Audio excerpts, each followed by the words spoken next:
Guys, we have finally made it. After what feels like an eternity of legal updates, webinars, risk training, forms changes, and tons of questions, the first step of the settlement agreement will go into place later this week for ODS. As of Wednesday, August 7th, the buyer's agency compensation field will no longer appear on the MLS. As a reminder, if you are in contract on a property before August 7th, whatever compensation had been agreed to by all parties is still valid and binding, whether that compensation was coming from the listing agent, the seller, or directly from the buyer.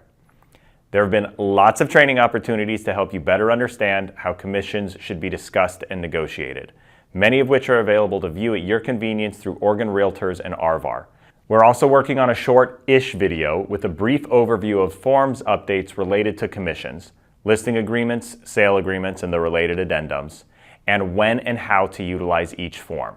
As always, if you have questions that have not been addressed, your RVAR staff and board are willing to help, and don't forget that the OR Legal Hotline is a fantastic resource available to all members. No one source will have all the answers immediately. We need to see some of these changes put into practice before gaps are found and resolved, but the necessary tools are in place for us to be able to move forward with serving our clients. So, in just a few days, either the world is going to completely implode, or we'll have some new routines to get used to.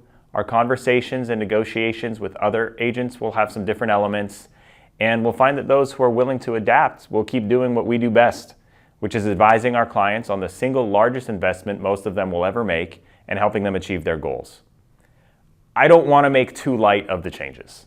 We've gone from COVID to interest rates more than doubling in just 12 months to the largest class action suit in most of our careers.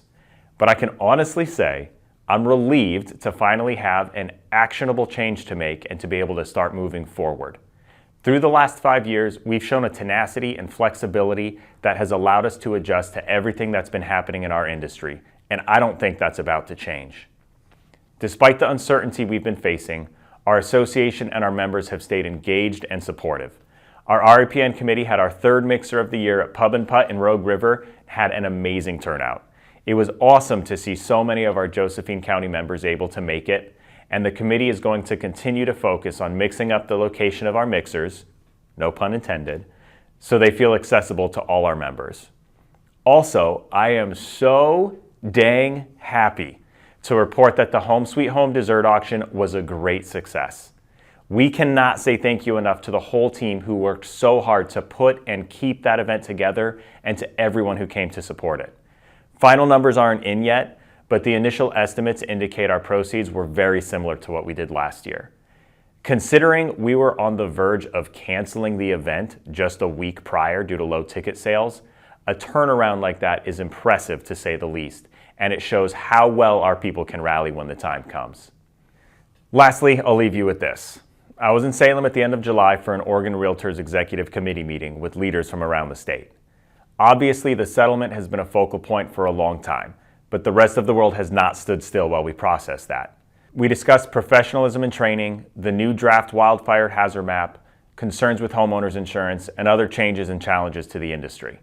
We don't have all the answers yet, and some of these issues will require a lot of input and collaboration.